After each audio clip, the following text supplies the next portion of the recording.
Avionetas en problemas. De repente hubo una explosión tremenda y todo el edificio tembló. Nadie se mete en una tormenta. Una Cessna monomotor se topa con una potente tormenta. ¿Hay una niña de 7 años al mando? JFK Jr. pierde el rumbo y se estrella en el océano. Estiras de la palanca de mandos y te crees que estás corrigiendo el descenso, pero en realidad lo estás empeorando. Y un lanzador de los Yankees se estrella contra un rascacielos de Manhattan. ¿Qué leches hace este tío haciendo maniobras Tancer? ¡Bum! Se acabó. Las reconstrucciones animadas les mostrarán qué puede pasar cuando las avionetas se encuentran en problemas. Si te enfrentas a la madre naturaleza, más te vale estar bien preparado o vas a acabar mal.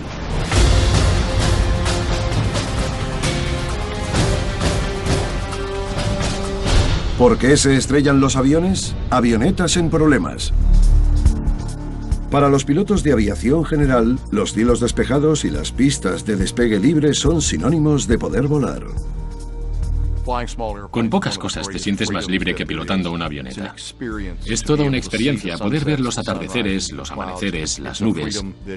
Pocos como yo conocemos esta libertad. Pero la libertad conlleva el riesgo del peligro.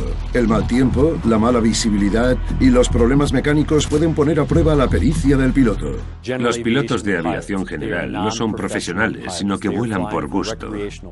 No tienen necesariamente el mismo nivel de disciplina operacional que un piloto de aerolínea, así que es muy fácil que cometan errores. La mayoría de aviones ligeros aterrizan sanos y salvos sin problemas. Pero cuando las cosas salen mal, las decisiones instantáneas pueden marcar la diferencia entre vivir y morir. 16 de julio de 1999. Es una tarde apacible y tranquila en el aeropuerto del condado de Essex, en Fairfield, Nueva Jersey, al que los habitantes llaman Cadwell. El piloto particular John F. Kennedy Jr. se prepara para volar a Massachusetts con su mujer, Caroline Bessette Kennedy, y su hermana, Lauren Bessette. La idea es dejar a Lauren en Martha's Vineyard y seguir hasta el complejo de los Kennedy en Hyannisport, en el Cabo Cod. Subía por la costa este hasta Martha's Vineyard y luego iba a girar y salir hacia la isla. Era una ruta normal. Lleva su Piper Saratoga monomotor de 6 plazas a la pista. A las 8:38 de la tarde, despega. La última torre de control con la que habló fue la de Caldwell. Después nadie se comunicó con JFK Jr. Es la última vez que lo escucharán. 63 minutos más tarde, la Piper Saratoga de John F. Kennedy Jr. desaparece sobre las oscuras aguas del Océano Atlántico. Seguimos con la búsqueda de John F. Kennedy Jr., que está... Cuando el público se entera del accidente, a la Junta Nacional de Seguridad del Transporte le encargan que averigüe lo que ha pasado. Hablan con quien creen que fue el último en ver a JFK Jr. con vida. La noche del accidente, el piloto particular, Kyle Bailey, estaba en el aeropuerto de Cadwell planeando su propio viaje a Martha's Vineyard cuando vio que llegaba Kennedy. Yo diría que serían las 7 de la tarde o así. Fue a un teléfono para llamar. Parecía un piloto cualquiera planeando un vuelo nocturno. Pero John F. Kennedy Jr. no era un piloto cualquiera, sino una de las personas más famosas y seguidas de los Estados Unidos. El empresario y piloto de recreo, Munir Hussein, recuerda que Kennedy frecuentaba el aeropuerto. Cuando conocí a John, ya sabía perfectamente quién era. Había leído cosas sobre su padre, sobre Kennedy. Estaba muy emocionado y me sorprendió lo majo que era. Era muy campechano. En verano de 1999, Kennedy tenía unos cuantos cientos de horas de vuelo más que el mínimo de 35 que se exige para conseguir la licencia de piloto. También seguía practicando para volar usando solo los instrumentos de vuelo, pero era más capaz de pilotar su Cessna 182 por su cuenta. Creo que era un gran piloto y que quería mejorar. Cuando Hussein decidió comprarse una bimotor, John aprovechó para comprarse la Piper Saratoga de su nuevo contacto. La Saratoga fue un gran paso para él. Pero una cosa en la que le insistí fue que la avioneta era mucho más avanzada que la que él llevaba. Más rápida. Le dije que se asegurase de que estaba bien entrenado y que no empezase a volar por su cuenta hasta que no tuviese la licencia de piloto instrumental, porque él solo era privado. Pero Kennedy no hace caso a los consejos de su amigo. Los investigadores descubren que la noche del accidente, Kennedy volaba sin instructor y hacía un tiempo que estaba empeorando. Las condiciones iban a peor en la zona de Martha's Vineyard. A eso se le llama condiciones VFR marginales. VFR es de reglas de vuelo visual en inglés. Es cuando hace buen tiempo y se ven los demás aviones, los obstáculos. Depende de tu visión volar y no tener problemas con las cosas. En condiciones marginales, los pilotos privados que no tienen formación para pilotar, guiándose con el instrumental de la avioneta, siguen teniendo permiso para volar, pero han de tener más precaución porque pueden encontrarse con nubes, niebla o neblina espesa con las que no están preparados para lidiar. Como no es piloto instrumental, Kyle Bailey se preocupa.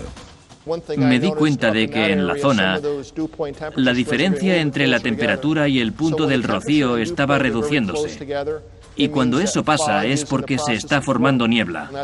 Por eso decidí no volar. Kyle cancela su vuelo, pero Kennedy no. Ya se había comprometido, ya iba con retraso, así que iba a contrarreloj. Quería volar a una boda, o sea que él mismo se estaba agobiando. Cuando despega en la noche del 16 de julio, no hay ningún instructor con licencia instrumental a bordo. Y John F. Kennedy vuela por su cuenta. Era el piloto al mando y el único a bordo. Según los datos del radar que rastreaba la señal del transpondedor de la avioneta, al principio el vuelo parece ir como la seda. Tenía el rumbo claro y la altitud era muy estable. Luego, a casi 55 kilómetros al oeste de Martha's Vineyard, empieza a descender. Al principio, los datos del radar muestran que la avioneta descendía a más de 180 metros por minuto y con una velocidad aérea controlada de 296 kilómetros por hora. Pero entonces algo cambia. A 670 metros sobre el nivel del mar, empieza a virar a la derecha y vuelve a ascender a 762 metros. Se mantiene así un minuto y luego vuelve a descender. Esta vez, el descenso no es controlado. El aeroplano cae a más de 1.200 metros por minuto. Con el último cambio de velocidad vertical, los 1.200 metros por minuto, la avioneta se metió en una situación descontrolada que no pudo solucionar. La señal del radar se corta a los 335 metros. La Saratoga está perdida. A continuación, perder el horizonte es como saltar desde el borde de la Tierra en un mar de oscuridad. Y después, miraba al sur, era precioso, y de golpe hubo una explosión tremenda.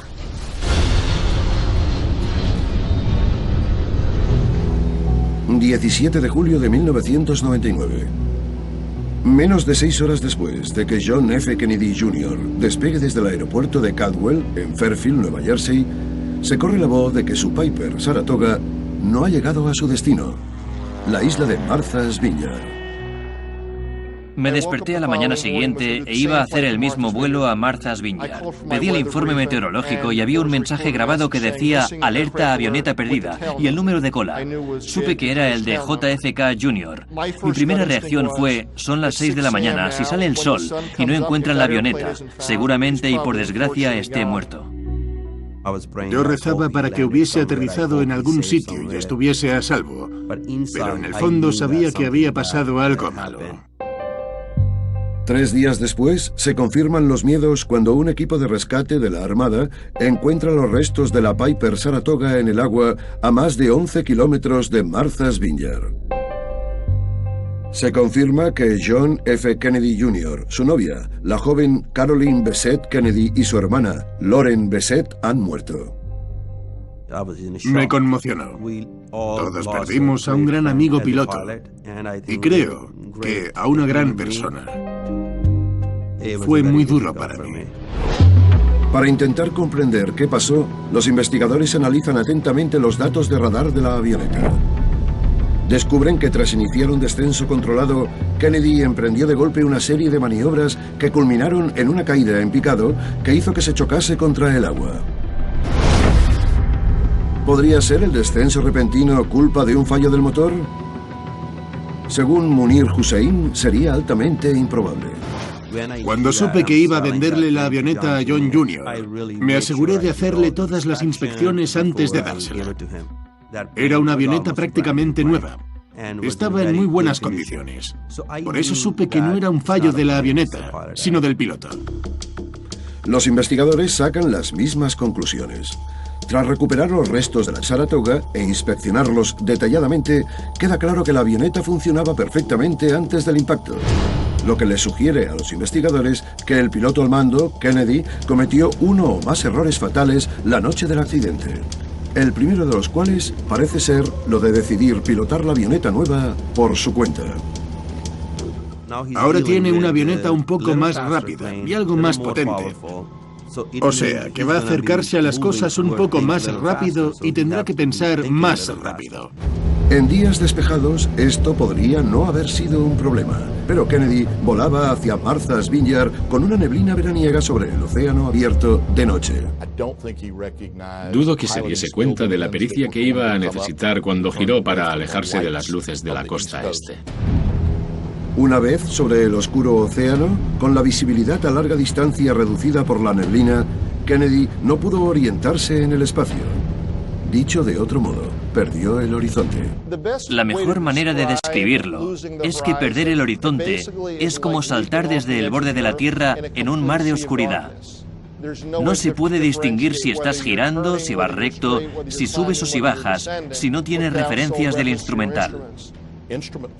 Los pilotos instrumentales saben cómo interpretar los instrumentos para obtener la información necesaria para tener las alas niveladas y volar en estas condiciones. Pero Kennedy no había terminado su formación. Depende de pistas engañosas dadas por su cuerpo para determinar la posición de la avioneta en el aire, en vez de lecturas fiables de los instrumentos. Este fenómeno se conoce como desorientación espacial. Si les pusiera en una cabina con los ojos cerrados y luego les diese un par de vueltas a izquierda y derecha y les preguntase a qué lado giro, no tendrían ni idea de qué hace la avioneta. Es una situación peligrosa. Al mirar los datos del radar, los investigadores ven lo que les parecen claras señales de que Kennedy sufrió desorientación espacial, momentos antes del primer descenso controlado. La avioneta gira. La pregunta es si desactivó el piloto automático e intentó volar con el control manual, para lo que sería preciso que intentase mantener la altitud, el rumbo y la velocidad sin usar pistas visuales exteriores. Lo que pasa a continuación parece indicar que así fue. Una vez gira, Kennedy empieza a volver a ascender hasta los 762 metros rumbo sureste. Se mantiene así un minuto, una vez más sin puntos de referencia visual que lo guíen. Tiene las luces de la costa este detrás, está muy oscuro. Fuera no se veía casi nada. Intenta volver a descender, esta vez girando a la izquierda, al este. Mantiene el giro no más de 30 segundos y de golpe vuelve a girar a la derecha. Las maniobras erráticas son pistas de que algo va terriblemente mal. La última parte de los datos del radar. Cuando la avioneta asciende, se estabiliza, vuelve a empezar a bajar y cambia de rumbo. Indica que acabó de perder su conciencia espacial, perdió la orientación en el espacio. Entonces Kennedy empieza a hacer espirales fuera de control. Los efectos se notarían enseguida. Seguramente oía el viento en las alas y alrededor del fuselaje de la avioneta haciendo mucho ruido. Se experimentan muchas Gs. Seguramente sea la peor pesadilla de todo pasajero. Una vez empieza el proceso, la cosa se pone fea enseguida y la avioneta cae rápidamente. La pregunta sigue ahí. ¿Cómo provocó la desorientación espacial de Kennedy la caída? Creo que una espiral suicida sería una de las posibilidades. En este caso, momentos antes del giro final, a 365 metros sobre el nivel del mar, Kennedy pensaría que la avioneta va estabilizada cuando en realidad va descendiendo con el morro hacia abajo. Estiras de la palanca de mandos y te crees que estás corrigiendo el descenso, pero en realidad estás cerrando la espiral, empeorando las cosas. Y la avioneta cae girando así, haciendo curvas cada vez menores y más cerradas, mientras el piloto maneja la avioneta. Es muy difícil salir de ahí, y si no tienes experiencia, te vas a ver metido en una situación terrible. No pudo emprender acciones correctivas antes de que la avioneta se estrellase contra el agua. Casi un año después del accidente, la Junta completa la investigación y confirma que la causa probable del accidente fue que el piloto no pudo mantener el control de la avioneta durante un descenso sobre el agua por la noche, resultado de una desorientación espacial. Otros factores fueron la neblina y la oscuridad de la noche. Los descubrimientos son un epílogo triste para una tragedia evitable. Ese día, si hubiese sabido que iba a volar él solo, no le hubiese dejado. Le hubiese llevado a donde quisiera, pero no le hubiese dejado volar solo. Y esa es la tragedia, que fue un accidente que nunca debió haber ocurrido. A continuación, Cuando oí la explosión creí que me iba a morir. No sabía para dónde iba a tirar el ascensor.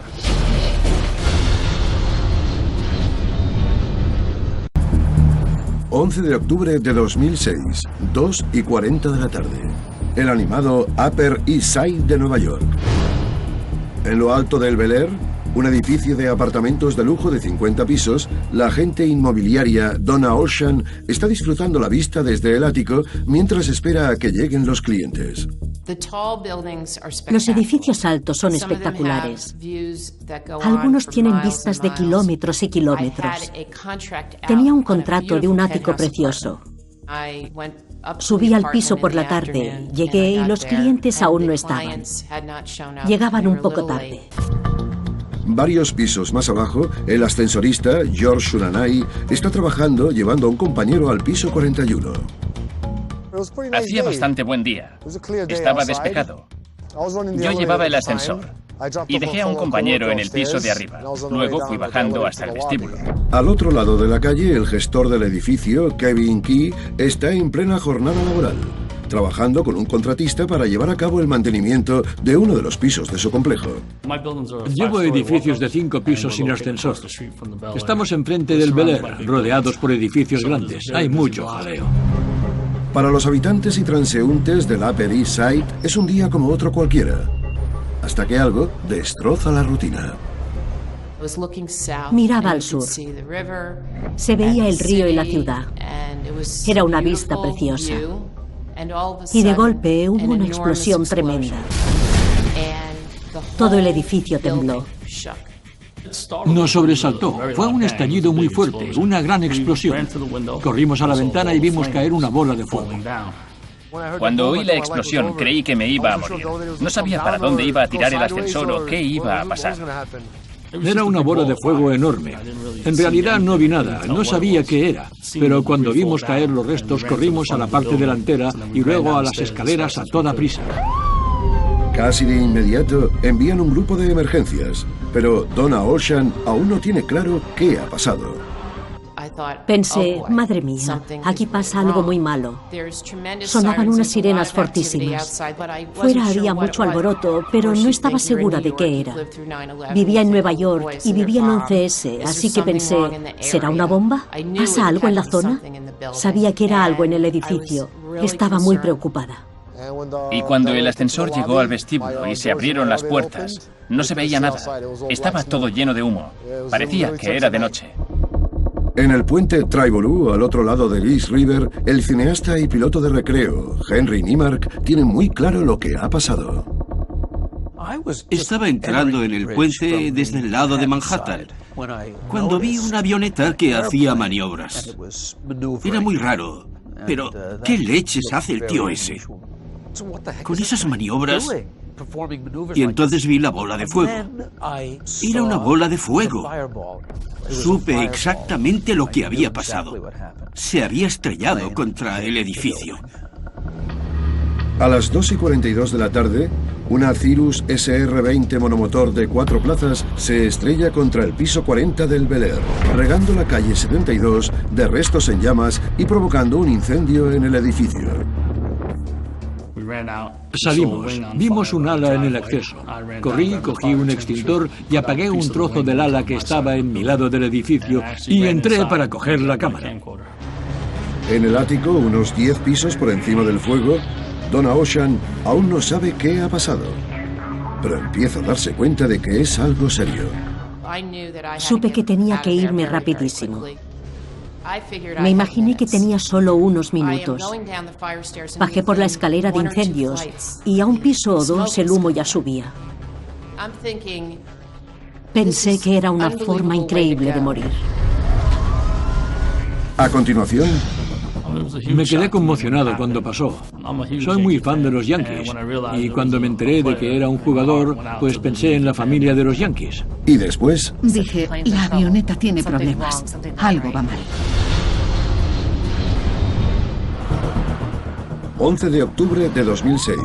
Nueva York da una respuesta rápida al incendio del Bel Air, instantes después de que una Cirrus SR-20 se estrelle contra el piso 40 del edificio. El combustible ardía, el humo era muy oscuro. Todo el edificio estaba negro por la explosión. Un toldo había prendido y echaba aún más humo. Dentro, la agente inmobiliaria Donna Ocean baja a toda prisa la escalera de incendios, desesperada para salir del edificio en llamas mientras el humo empieza a llenar el hueco de la escalera. Lo notaba en los pulmones, el humo entrando y quemándome. Ocean sigue bajando, abriéndose camino a través del humo y saliendo del edificio a la calle. Por fin, empieza a comprender lo que ha pasado. Conforme salía a la calle, oí a un portero hablando del asunto con alguien. Me enteré de que yo estaba 18 metros por encima de donde el choque. Si la avioneta se hubiese estrellado en otro lado, yo podría haber muerto. Los testigos, los habitantes y la prensa se esfuerzan para comprender la caótica situación. No sabía qué pasaba arriba. No sabíamos si seguía habiendo fuego. Estábamos conmocionados. Los bomberos tardan 2 horas en extinguir el incendio. Sorprendentemente, no muere ningún transeúnte. Pero el ocupante del apartamento contra el que se choca la avioneta sufre heridas graves. Había trozos en llamas de la avioneta, restos que caían partes del motor, cosas así. Que no hubiese muchas bajas en tierra es muy raro. Sin embargo, para los que iban en la avioneta, el accidente es fatal. Varias horas después del accidente, los oficiales publican los nombres de las 2 personas fallecidas a bordo. Son el instructor de vuelo, Tyler Stanger, y el famoso lanzador de los Yankees de Nueva York, Corey Lidle. Me quedé conmocionado cuando pasó. Soy muy fan de los Yankees y cuando me enteré de que era un jugador, pues pensé en la familia de los Yankees y claro, la familia de la víctima. El público ansía averiguar qué ha pasado. Mientras los investigadores empiezan a peinar la escena del accidente donde están los restos, otros se ponen a repasar el historial de vuelo de Lidle y Stanger. Corey Lidle tenía relativamente poca experiencia, solo había volado unos cuantos cientos de horas. Lidle, que se había mudado hacía poco a Nueva York desde California, había recibido el certificado de piloto privado en febrero de 2006 y se había comprado la Cirrus SR-20 en junio. Sus anteriores instructores lo describen como un piloto muy competente para la experiencia que tenía. Y aunque los investigadores no consiguen descubrir quién pilotaba en el momento del accidente, Lidle estaba bajo la supervisión cualificada de Stanger, un piloto con licencia e instructor certificado de vuelo, también de California. Los dos eran pilotos cualificados y en activo, pero no tenían mucha experiencia pilotando avionetas sobre el East River. Y ese espacio aéreo es uno de los más complejos de los Estados Unidos. La isla de Manhattan está flanqueada por 2 ríos importantes, el Hudson en la zona oeste y el East River al este. Ambos convergen bajo Manhattan, cerca de la Estatua de la Libertad. Para los pilotos de aviación general que vuelan bajo VFR o reglas de vuelo visual, estos ríos también son rutas clave para cruzar el espacio aéreo de clase B muy controlado que rodea la ciudad. Los espacios aéreos de clase B son de los más controlados de los Estados Unidos.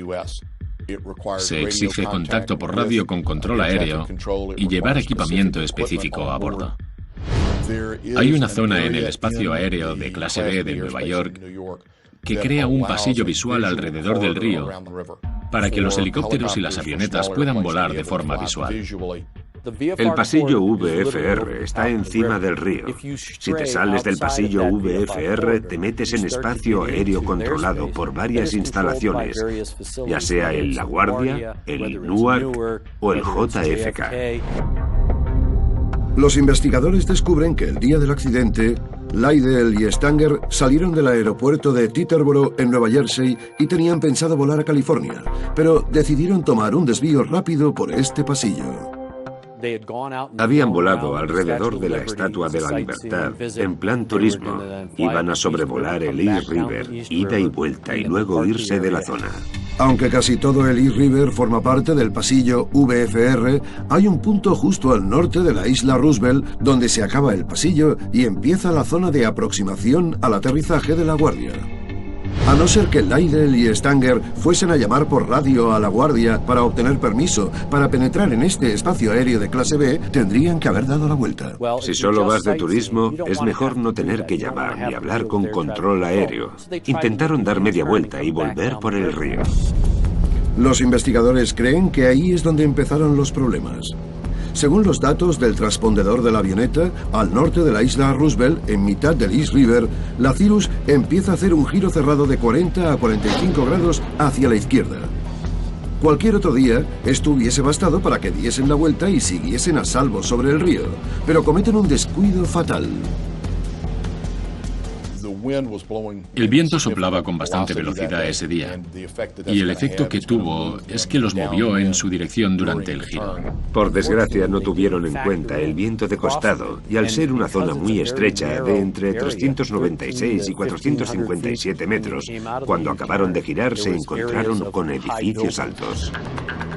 Los investigadores creen que cuando los pilotos se dieron cuenta de que se dirigían hacia el edificio, intentaron aumentar el ángulo de alabeo y cerrar más el giro para volver a colocarse sobre el río, pero en vez de eso la avioneta descendió. Cuanto más cierras el ángulo de alabeo, más rápido giras, pero hace falta planearlo y ajustar la compensación para que la avioneta no descienda. Cuanto más giraban, menos opciones tenían. Ahora caen directos hacia el Bel Air.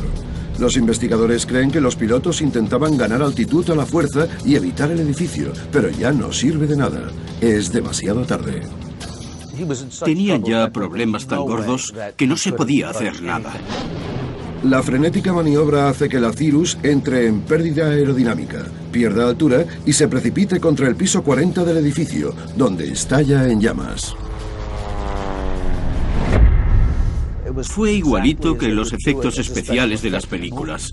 Una bola de fuego enorme, anaranjada y con llamas como una nebulosa, y luego negro. No había indicios de problemas ni fallos mecánicos, y de que les pasase algo a los controles que hubiese evitado que los pilotos pudiesen manejar la avioneta.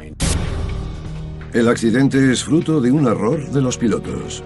En su informe, la Junta dice que la causa probable del accidente fue la inadecuación de la planificación, el juicio y la destreza pilotando al realizar una maniobra de giro de 180 grados en un espacio limitado de giro.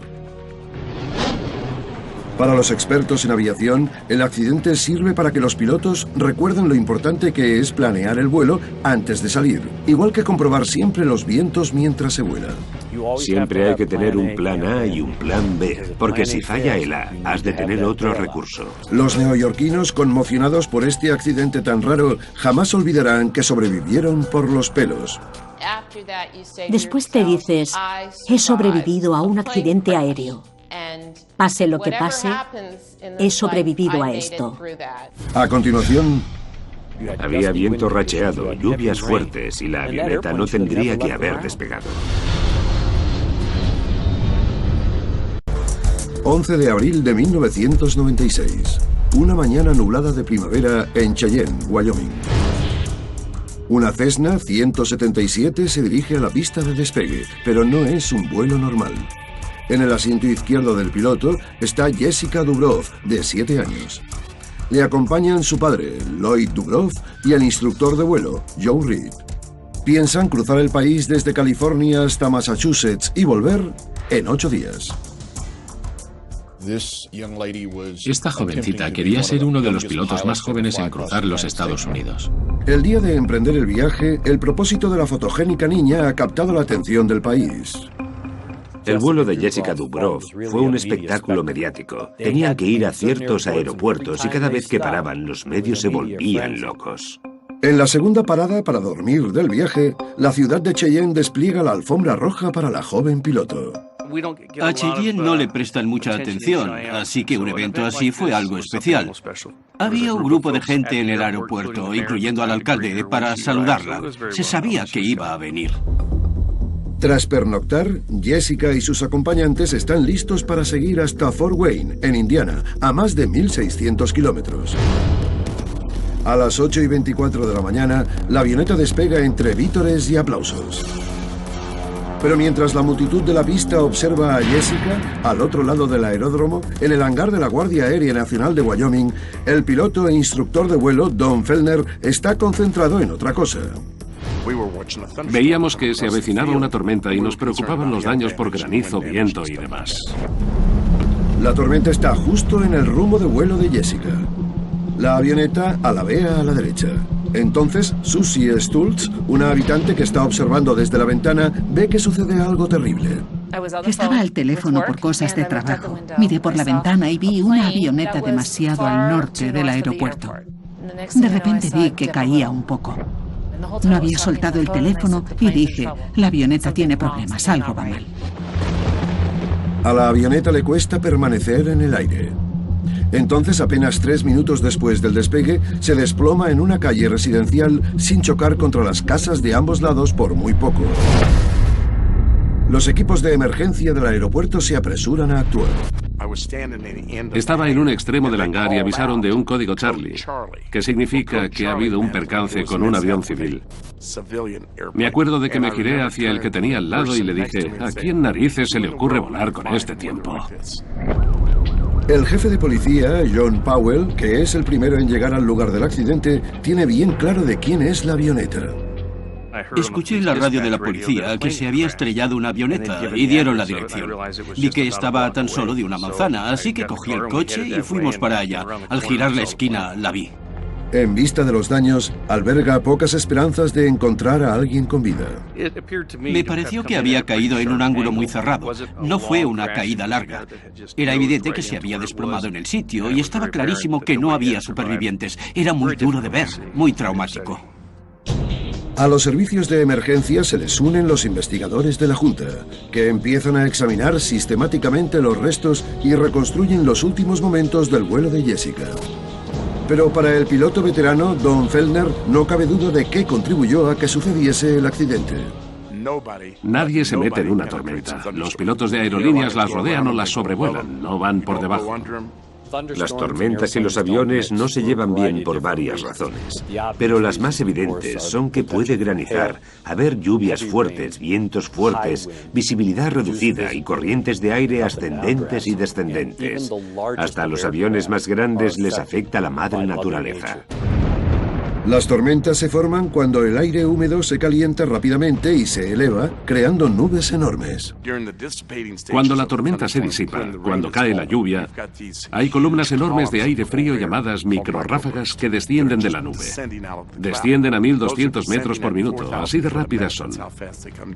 Si estás en una avioneta que solo puede ascender a 152 metros por minuto, hasta en el mejor de los casos, descenderás a 1.048 metros por minuto.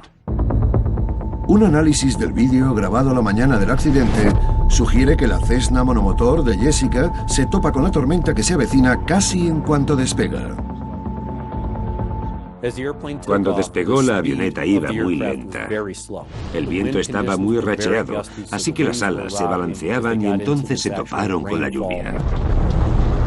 Cuando sale del aeropuerto, sigue teniendo problemas. La estaba mirando y me pareció que la avioneta estaba demasiado baja. Parecía que le costaba bastante ganar altitud. Entonces, la avioneta parece perder la elevación del todo. Se notaba que estaba en apuros porque cayó. Cayó por debajo de los tejados y de los árboles. Se estrelló contra el suelo. Lo notamos. Tembló el suelo. Estaba conmocionada. En plan, alguien acaba de morir. Los investigadores concluyen que la causa probable del accidente fue la decisión inapropiada de despegar con condiciones meteorológicas que iban a peor. Había viento racheado, lluvias fuertes y la avioneta no tendría que haber despegado. Sin embargo, el mayor misterio es quién tomó esa decisión catastrófica y por qué. Cuando los investigadores indagan más a fondo, el público descubre que el vuelo romperrécords de Jessica no es lo que parece. A continuación... En realidad, Jessica Dubrov no era piloto. No tenía ninguna cualificación en absoluto que la acreditase como piloto. Abril de 1996. Cheyenne, Wyoming. Momentos después de que se tome la fatídica decisión de despegar en plena tormenta, Jessica Dubrov, una niña de 7 años que intenta hacerse con el récord de piloto más joven en cruzar los Estados Unidos, muere. Su Cessna 177 se estrella en un barrio residencial, a pocos metros del aeropuerto, matándolos a ella, a su padre, Lloyd Dubrov, y a su instructor de vuelo, Joe Reed. El accidente deja conmocionados a los habitantes de Cheyenne. Me puse muy triste. Me pasaba todo el día deprimida pensando, esto ha pasado de verdad. El intento de récord ya había salido en las noticias, como una historia alegre con una extraordinaria niña piloto. Pero ahora el público indignado quiere saber de quién fue la decisión de despegar esa mañana. ¿Y por qué dejaron que una niña pilotase la avioneta? En realidad, Jessica Dubrov no era piloto. No tenía ninguna cualificación en absoluto que la acreditase como piloto y nunca cumplió los requisitos básicos. La gran pregunta era quién había pilotado la avioneta en realidad. ¿Fue la niña de 7 años, fue Jessica o su instructor? Legalmente hay que tener como mínimo 17 años para poseer una licencia de piloto privado. O sea que con 7 años, técnicamente, Jessica era solo una estudiante que tomaba clases de aviación. Joe Reed, instructor de vuelo con licencia, con más de 1.400 horas de vuelo como piloto de recreo, era el piloto al mando oficial en el viaje. Eso no significa que Jessica no manipulase los controles. Solo significa que no era la auténtica piloto de la avioneta. Todo apunta a que Jessica era capaz de pilotar la avioneta. Había recibido mucha formación y pilotaba la avioneta con una frecuencia razonable. Eso hace posible que estuviese al mando de la avioneta cuando tuvo lugar el accidente. Para los investigadores era muy importante averiguar si había manipulado los controles de forma indebida o no, y si eso había provocado el accidente. Si vemos la posición de Jessica en la avioneta, ciertamente parece que estaba al mando. La Cessna 177 tiene 2 conjuntos de controles funcionales, a la derecha y a la izquierda. A la hora del accidente, Joe Reed estaba al lado derecho y Jessica a la izquierda, el lugar que ocupa tradicionalmente el que pilota la avioneta. Pero cuando los investigadores analizan los resultados de la autopsia, queda claro que ella no pilotaba. El instructor de vuelo sí que tenía heridas características en las muñecas y en los pies que serían de esperar en quien estuviese manipulando los controles en el momento del accidente. Jessica no las tenía. Esto es señal de que Joe Reed no solo era el piloto al mando legalmente, sino que también era el que en realidad pilotaba la avioneta. Por lo tanto, sería la persona que tomó la decisión final de si despegar o no. Porque un piloto experimentado e instructor con formación se saltaría una regla fundamental de la aviación y despegaría hacia una tormenta que se avecina. Al instructor de vuelo lo pilló el frenesí mediático de intentar cruzar volando el país con Jessica. Los investigadores descubren que Lloyd Dubrov, el padre de Jessica, había acordado varias entrevistas con la prensa para promocionar el vuelo en casi todas las paradas del viaje, lo que hacía que la agenda fuese aún más apretada. Le influyó el padre de Jessica, que le dijo, hay que irse, hay que cumplir el horario. Fue un evento con mucha visibilidad mediática y eso añade presión. Los investigadores creen que aunque Reed era consciente de que la tormenta suponía una amenaza, se había convencido a sí mismo de que podrían salir de la zona antes de que se acercase demasiado. Intentaba vencer al tiempo. Decidieron despegar para girar antes de llegar a la tormenta y seguir hacia el este. De lo que Reed no se da cuenta es de que hay otros factores que, juntos, condenarán al vuelo en cuanto despegue. El primero es la elevada altitud del aeropuerto. Los aviones tienen más aire para maniobrar cuanto más cerca están del nivel del mar, pero el aeropuerto de Cheyenne tiene una altitud muy elevada, por lo tanto los aviones no se elevan tan rápido. Algo agrava el problema. Los investigadores calculan que en el momento del despegue, la Cessna pesaba 43,5 kilos más de su peso de rendimiento óptimo. La avioneta iba bien cargada con 3 personas, mucho combustible y suministros, así que el rendimiento de la avioneta se vio muy perjudicado. Después, a las 8:24 de la tarde, la Cessna despega con un viento de 56 kilómetros por hora y lluvias fuertes. Tiene problemas de inmediato. La lluvia fuerte cubrió de agua las alas, lo que perjudicó el rendimiento aerodinámico. La elevada altitud, el exceso de peso y la eficacia reducida de las alas hacen imposible que la avioneta gane velocidad y elevación. Mientras el piloto intentaba girar y poner la avioneta en rumbo, el incremento del alabeo aumentó la velocidad de pérdida. En este momento no hay suficiente flujo de aire en las alas para que la avioneta siga volando. En otras palabras, entra en pérdida. Momentos después, la Cessna se estrella contra el suelo. Es la trágica conclusión de una tormenta perfecta de fallos y errores de cálculo. Todos los accidentes son fruto de una serie de sucesos. Hay más de una cosa que los provoca. Si la avioneta hubiese llevado algo menos de peso, a lo mejor podrían haberse elevado más rápido y haber girado. Si se hubiesen esperado 20 minutos a que pasase la tormenta, la avioneta no podía elevarse así. Si te enfrentas a la madre naturaleza, más te vale estar bien preparado o vas a acabar mal. Al final, el vuelo sentó un precedente. La tragedia hizo que la AFA aprobase la Ley de Seguridad de Pilotos Infantiles en 1996, que prohíbe que un niño manipule los controles para intentar establecer algún récord de aviación. Eso hace que te preguntes qué hacía ella allí. ¿Tenía que pasar? ¿Podría haberse evitado? ¿Valió la pena?